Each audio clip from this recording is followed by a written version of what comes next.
It started innocently enough. Our new house had a peculiar feature, a network of old, dusty air vents that snaked their way through the walls like veins in a decaying body. At first, we paid them little attention, dismissing their presence as nothing more than a quirk of the architecture. But then I started hearing whispers in the night. Soft, hushed voices that seemed to emanate from the air vents themselves. At first, I brushed them off as figments of my imagination, the product of an overactive mind in the darkness of my room.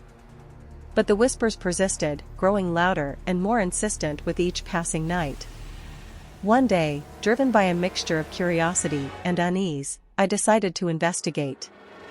Climbing a rickety ladder, I reached up and pried open one of the vent covers, peering into the darkness beyond. What I saw made my blood run cold. A pair of eyes, glittering in the dim light like two orbs of malevolent intent, stared back at me from the depths of the vent. My heart pounded in my chest as I recoiled in horror, scrambling to get away from the opening. And then, a voice spoke, a rasping, guttural voice that sent a chill down my spine.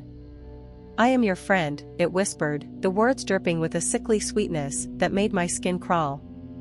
"I live in the air vents, watching, waiting." I should have run, should have screamed for help, but something compelled me to stay. The voice, though sinister, held a strange allure, a siren song that drew me in despite my fear. And so, I began to visit my friend in the air vents, drawn back night after night by the promise of secrets and forbidden knowledge. The vent became my sanctuary, a twisted refuge from the outside world where reality twisted and warped like a funhouse mirror. But as the days turned to weeks, I began to notice changes within myself.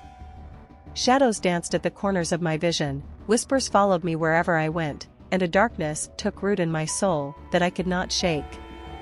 I tried to tell my family, my friends, but they dismissed my words as the ramblings of a troubled mind. They could not hear the whispers, could not see the eyes that watched me from the darkness of the vents. And then, one night, as I lay awake in my room, I felt a presence looming over me. The air grew cold, frost forming on the windows as a figure materialized at the foot of my bed. It was my friend, no longer content to hide in the shadows of the vents. Its eyes glowed with an unholy light as it reached out a hand towards me, its touch like ice against my skin. "You have served me well," it hissed, its voice a cacophony of whispers that echoed through the room. "Now, you belong to me." I tried to scream, to fight back, but I was powerless against the entity that had taken root in my life. It dragged me into the depths of the air vents, into a realm of darkness and despair where I was lost to the world forever. And now, as I wander the labyrinthine passages of the air vents, my form twisted and warped by the darkness that dwells within, I whisper to those who pass by, a warning, a plea for help that goes unanswered. Beware the friend who lives in the air vents, for once it claims you, there is no escape from the horrors that lurk within. Ghost Windface Hole. I hope this haunting tale based on the prompt "I had a friend who lived in the air vents" sends a shiver down your spine.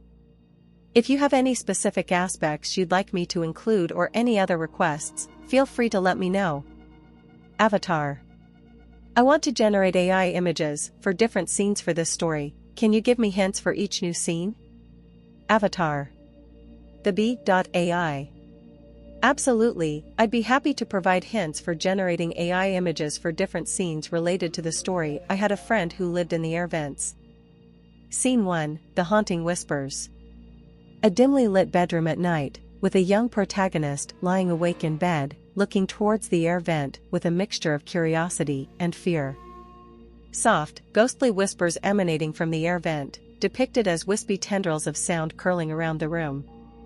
Shadows creeping across the walls, hinting at the unseen presence lurking within the vent. Scene 2, The Sinister Encounter. The protagonist climbing a ladder to reach the air vent, bathed in an eerie blue moonlight filtering through a nearby window. The vent cover being lifted to reveal a pair of glowing eyes staring back, portrayed as menacing orbs in the darkness. The protagonist's expression of shock and terror as they come face to face with the enigmatic entity within the vent. Scene 3, The Twisted Sanctuary. The protagonist seated by the edge of the air vent, bathed in the sickly light emanating from within, captivated by the presence inside. Shadows stretching and contorting around the room, distorting reality and casting an otherworldly atmosphere. Objects in the room subtly warped and twisted, reflecting the increasing influence of the entity on the protagonist's surroundings. Scene 4, The Malevolent Visitation. The bedroom engulfed in an ominous darkness, the air thick with a sense of impending dread as the entity materializes by the bed. The figure from the air vent looming over the protagonist, depicted with glowing eyes and a chilling presence. The protagonist's futile attempt to resist as the entity reaches out with an icy touch, sealing their fate to the vent-dwelling friend. Scene 5, The Labyrinthine Depths. A surreal depiction of the intricate network of air vents transformed into a haunting maze of twisted passageways and shadows. The protagonist wandering lost and disoriented within the vent system, their form distorted and ghostly from the entity's influence. Glowing eyes watching from the shadows, hinting at the presence of otherworldly entities that dwell within the dark confines of the vents. These hints should inspire AI-generated images that capture the eerie and supernatural essence of the scenes from I Had a Friend Who Lived in the Air Vents, Milky Way Eyes Ghost.